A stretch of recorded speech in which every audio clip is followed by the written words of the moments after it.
Hello friends, I am Rakhi Singh. Study with Rakhi Singh में आपका स्वागत है। जैसा कि हम पढ़ रहे थे हिंदी व्याकरण का टॉपिक रस में हमने पढ़ा था श्रृंगार रस क्या होता है और श्रृंगार रस के दो भेद भी हम पढ़ चुके थे। श्रृंगार रस के दो भेद होते हैं, संयोग श्रृंगार रस और वियोग श्रृंगार रस, जिन्हें हम उदाहरणों के माध्यम से स्पष्ट समझ चुके थे। अब हम पढ़ने वाले हैं करुण रस क्या होता है। करुण रस के अंतर्गत हम पढ़ेंगे करुण रस का स्थायी भाव, करुण रस की परिभाषा और साथ ही उनके उदाहरण। अब इसे ये क्वेश्चन पेपर में 2 से 3 तरीके से पूछा जाता है। एक पूछा जाता है करुण रस का स्थायी भाव क्या होता है, एक पूछा जाता है करुण रस को उदाहरण सहित परिभाषित कीजिए, या फिर पूछा जाएगा 2 से 3 पंक्तियां दे दी जाएंगी, इसमें कौन सा रस है। अब हम देखते हैं करुण रस के बारे में।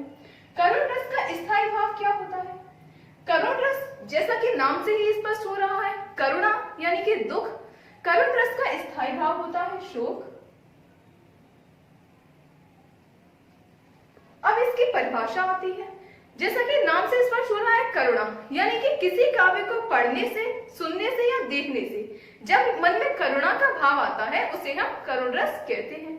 या फिर हम इस तरीके से कह सकते हैं कि हमारी कोई प्रिय वस्तु या कोई प्रिय व्यक्ति को हानि हो जाती है, या फिर कोई व्यक्ति अपाहिज हो जाता है, या फिर यूं कहें कि दरिद्रता के कारण या गरीबी के कारण मन में जो भाव आता है उसे हम करुण रस के अंतर्गत रखते हैं।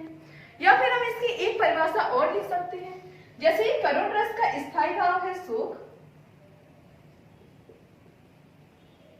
परिभाषा यहीं से शुरू होती है। शोक नामक स्थायी भाव का जब विभाव, अनुभाव और संचारी भाव से, जब विभाव, अनुभाव और संचारी भाव से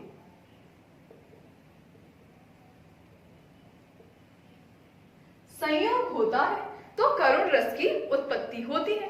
अब विभाव, अनुभाव, संचारी भाव क्या है, ये जो कि नेक्स्ट वीडियो में हम पढ़ चुके हैं, ये रस के अंग हैं।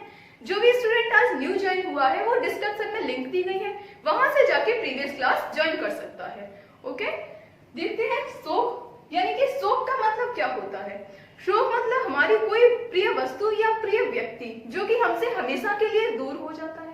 क्योंकि एक आता है आपका वियोग श्रृंगार रस, एक आता है आपका शोक यानी कि करुण रस। इन दोनों में अंतर कहाँ होता है, क्योंकि वियोग श्रृंगार रस में भी दुख है आपका और करुण रस में भी दुख है, पर वियोग श्रृंगार रस में नायक नायिका के मिलने की संभावना होती है। वह सिर्फ कुछ समय के लिए दूर हो जाते हैं, उसके बाद मिलने की संभावना हो जाती है। परंतु करुण रस के अंतर्गत नायक नायिका में किसी एक व्यक्ति की हानि हो जाती है, या फिर यूं कहें कि वो व्यक्ति दोबारा वापस नहीं आ सकता है। यदि ऐसी स्थिति होती है तो उसे हम करुण रस के अंतर्गत रखते हैं। अब हम देखते हैं करुण रस के उदाहरण।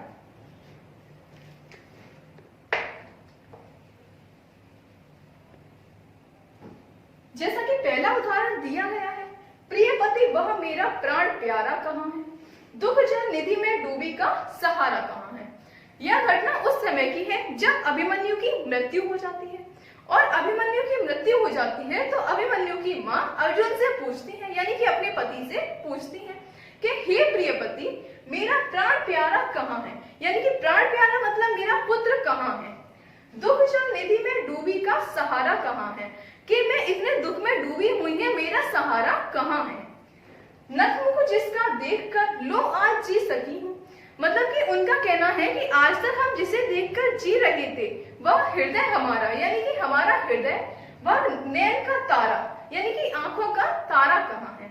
यदि आपको यह समझ में नहीं आता है कि यह संवाद कब का है, तब भी आप इसे सिर्फ पंक्तियों से पढ़ के स्पष्ट समझ सकते हैं कि देखो, प्रिय पति वह मेरा प्राण प्यारा कहाँ है। यहाँ स्पष्ट हो रहा है कि एक माँ का पुत्र जो उसकी मृत्यु हो गई है तो माँ शोक में दुखी है। तब अपने पति से पूछती है कि हे प्रिय पति मेरा प्राण प्यारा कहाँ है। यहाँ कुछ शब्दों से स्पष्ट हो जाता है, हालांकि काफी जगह बताया जाता है, कुछ ट्रिक्स होती हैं जिनसे हम समझ लेते हैं कि इसमें शोक रस, वो करुण रस है, या फिर इसमें हास्य रस है। परंतु हमें उस पंक्ति का उदाहरण, उस पंक्ति को स्पष्ट समझकर ही बताना है कि इसमें कौन सा रस है। ट्रिक की वजह से कई बार हमारे क्वेश्चन गलत भी हो जाते हैं। अब देखते हैं हम सेकेंड उदाहरण। देख सुदामा की दीन दशा करुणा करके करुणा निधि रोए। यह उदाहरण तो आपने कई बार पढ़ा हुआ होगा कि जब सुदामा कृष्ण से मिलने के लिए जाते हैं तो कृष्ण उनकी दरिद्रता को देखकर इतने दुखी होते हैं कि उनकी आंखों से आंसू ही नहीं रुक रहे होते हैं। इसलिए यहाँ करुण रस स्पष्ट होता है।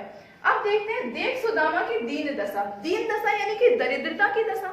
जैसा कि बताया गया था, किसी के अपाहिज होने से या फिर किसी की दरिद्रता से या गरीबी के कारण जब मन में शोक का भाव आता है तो वहां करुण रस होता है। हम देखते हैं तीसरे उदाहरण में हमें 2 पंक्तियां दी गई हैं, परंतु हमें यह स्पष्ट नहीं है कि यह भाव किस समय का है या फिर यह दृश्य किस समय का है। परंतु हमें इतना पता है कि यदि हम इसका अर्थ निकाल लेंगे तो हम समझ सकते हैं कि करुण रस है या फिर इसमें कोई दूसरा रस है। जैसे कि रानी विधवा हुई हाय, विधकों में दया नहीं आई। यहाँ हमें यह समझ में आ रहा है कि रानी विधवा हुई हाय यानी कि यहाँ एक स्त्री का विधवा होना बताया जा रहा है। जब एक स्त्री का विधवा होना बताया जा रहा है यानी कि वह स्त्री शोक में डूबी हुई है, उसके पति की मृत्यु हो गई है। जब वह शोक में डूबी हुई है तो उसके मन में कौन सा भाव है? उसके मन में शोक का भाव है। और जब शोक का भाव होता है तो रस कौन सा होता है? रस होता है आपका करुण रस। इस तरीके से हमारा करुण रस कंप्लीट। अब हम पढ़ते हैं हास्य रस के बारे में। हास्य रस जैसा कि नाम से ही स्पष्ट हो रहा है, हंसी यानी कि हमें हंसी कब आती है? हंसी हमें तभी तो आती है जब हम कोई विचित्र चीज देखते हैं।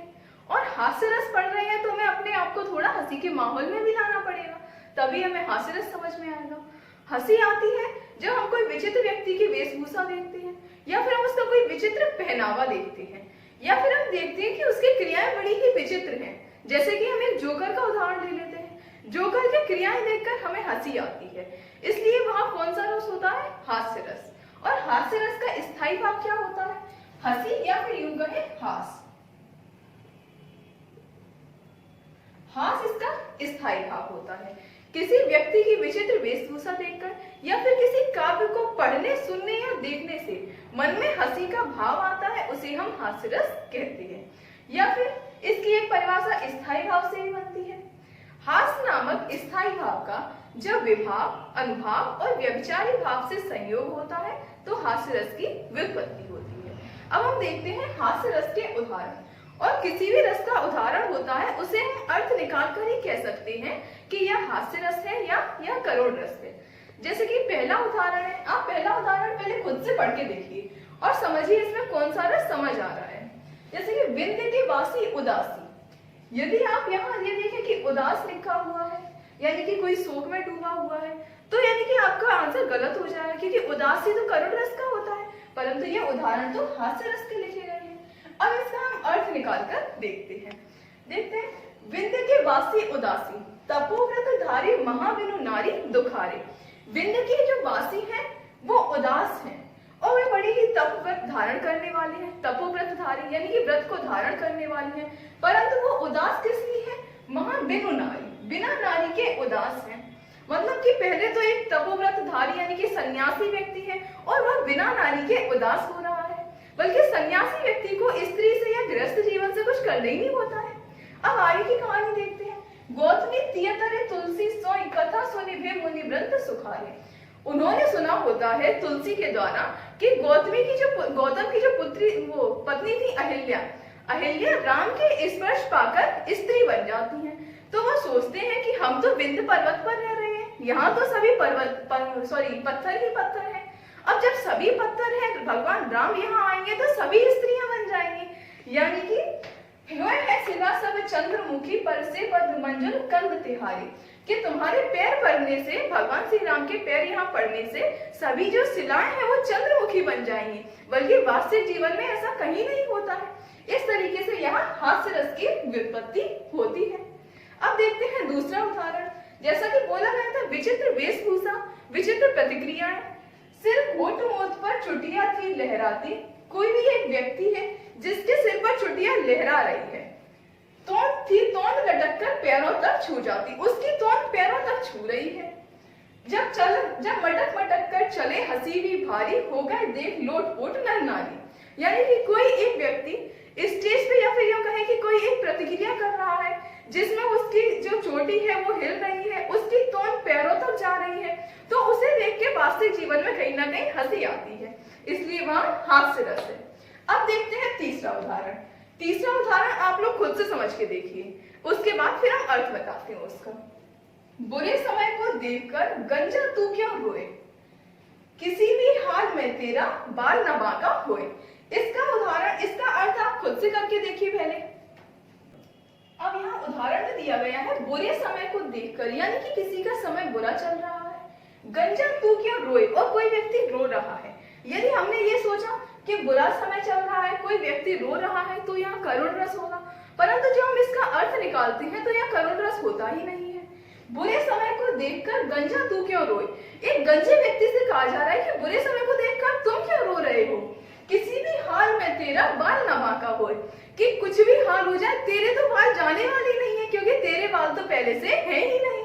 यानी कि यहाँ हास्य रस है। इस तरीके से हमने समझा हास्य रस, साथ ही हास्य रस के उदाहरण। नेक्स्ट वीडियो में हम आगे की रस पढ़ेंगे। यदि वीडियो अच्छा लगा हो तो वीडियो को लाइक और चैनल को सब्सक्राइब करना मत भूलिए। Thanks for watching.